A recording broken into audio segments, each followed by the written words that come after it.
Nagkamali ako sa'yo, Batala. Abisalayash mo sa iyong ginawa. Wala kang nalalaman. Alam ko ang iyong ginawa, Batala.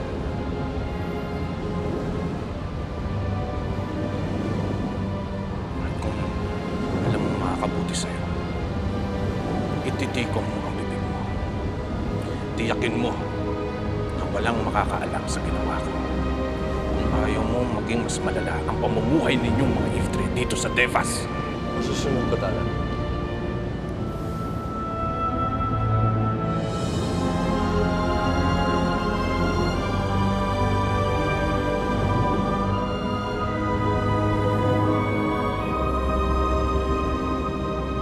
Di pa huli ang lahat, Galadel.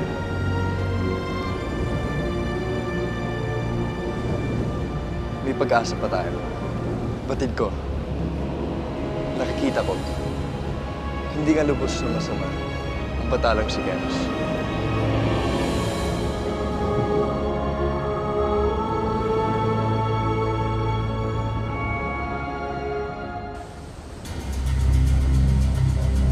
Tila nagbalik na ang ating dating kalusugan. Wala nang laso sa ating katawan. Ano ang ating susunod na magiging hakbang? Hindi ako titigil hanggat hindi natin nababawi ang Devas. Pati na rin ang aking kapangyarihan. Kung ganon, ay tayo nang sumubok uli ng pasukin ng Devas. Kasbeya!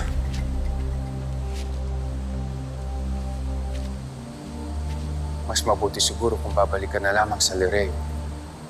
Iwan mo na akong mag-isa dito. Bakit mo ako pinapaalis, Emre?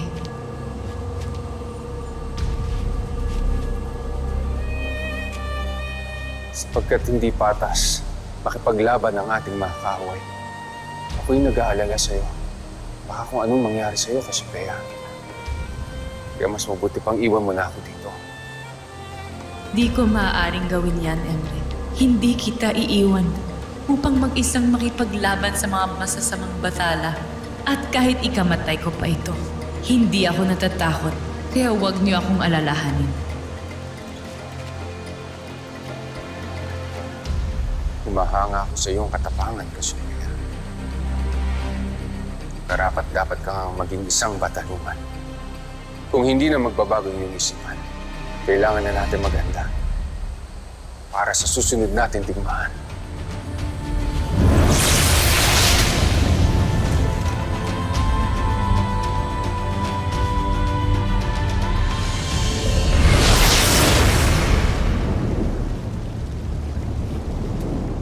Abisala Devas, kinalulugod naming muli kang makita.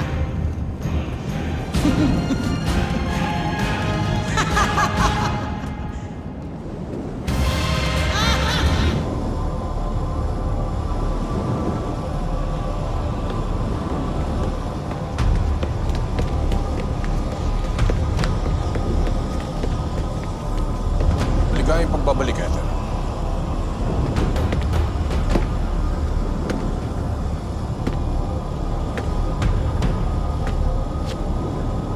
May nawawalang bunga sa puno ng buhay, Keros. At tila hindi marunong pumitas ng maayos ang kumuha nito. Sapagkat nasunog niya ang ibang bahagi ng puno.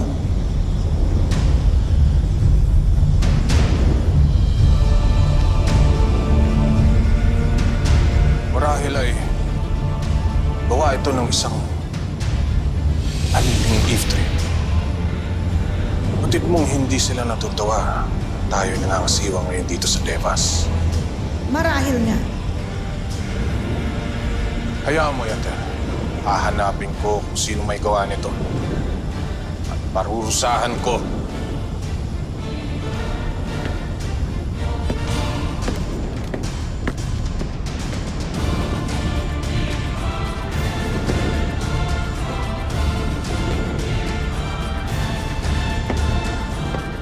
Nakikita kong hindi ka naniniwala sa kanya. Nagsisinungaling siya. Tiyak akong siya ang kumuha ng bunga sa punong ito.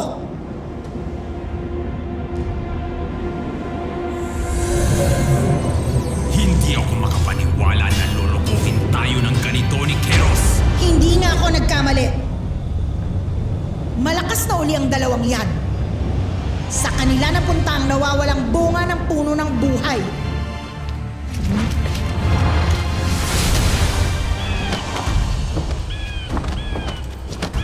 Magiging suliranin na natin si Keros. Kailangan na natin siyang paslangin. Huwag muna. Unahin muna natin ang dalawang yan.